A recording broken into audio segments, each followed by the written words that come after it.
we're so glad that you joined us. And one of the things we try to do beyond inspiring you is keeping you entertained. And one of the ways we do that is I like to ask uncomfortable and awkward questions of Joe. Both on and off the camera.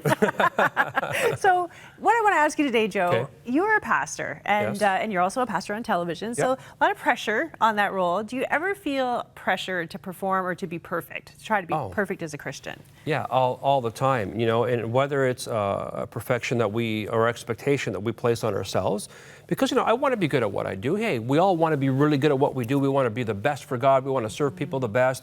And so I think there can be a healthy expectation, but sometimes I think there can also be an unhealthy expectation where the people in the church, again, they might be really well-meaning people, but they elevate you almost to a place where, no, you shouldn't do that, because you expect your pastor to be perfect, or the pastor's wife to be perfect, or the family to be perfect. So true. And the truth is, we're all people trying to do our best in church, and sometimes we fail. I heard somebody say once, that when we start our walk with God, it's not like we wake up one day and we say, oh, I'm going to follow Jesus or become a Christian, but God draws us. And so we begin to follow him. And then as soon as we do that, we decide that we're going to make him sure that he's never sorry that he picked us. And then we're going to try to initiate and perform and make things happen. And the whole message of faith in Jesus is the fact that he gives us a gift that we don't deserve. That he says to us, you know what? I love you even though you don't deserve it. And I give you life and grace and hope and eternal life. And the whole point of it is that we can't earn it, that we can never be good enough. And so today I just want to challenge you. If you're watching this program and maybe you're one of those people that is a little bit like me sometimes, you're kind of hard on yourself and you always can see how you can improve and that you should be better, you should be further along in your faith. Can you today just decide to open up your heart and just say, God, love me where I'm at. I'm going to meet you today. I'm going to run to you right where I'm at, and I'm going to receive your love. I think that's how we begin to change, actually. It's the reverse. Yeah. Change happens as we're loved. You talk about being your own worst critic sometimes, and we're so hard on ourselves.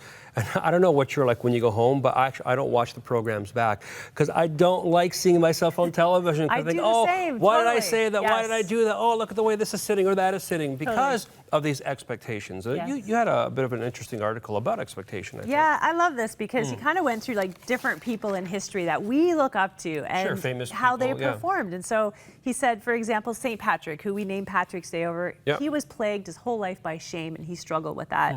St. Peter, as we know through the Bible, he was impulsive and codependent. John Calvin, who was one of the people who founded the Presbyterian denomination, was unruly, judgmental, he says, crass. St. Francis, who we know as St. Francis of Assisi, we all quote him. ministered to the poor his whole life. He spent his whole life trying to work out a wound from his dad. And so you look at that, how these people, had an impact on history and how we revere them today. Even Mother Teresa, had her private pain, as we saw after she died when her writings came out, suffered with depression, felt disconnected from God, and yet she literally, one woman, changed the world in the way we look at the poor. Yeah. And so it kind of makes me think, Joe, that God uses us despite us, not because of us. Thank God.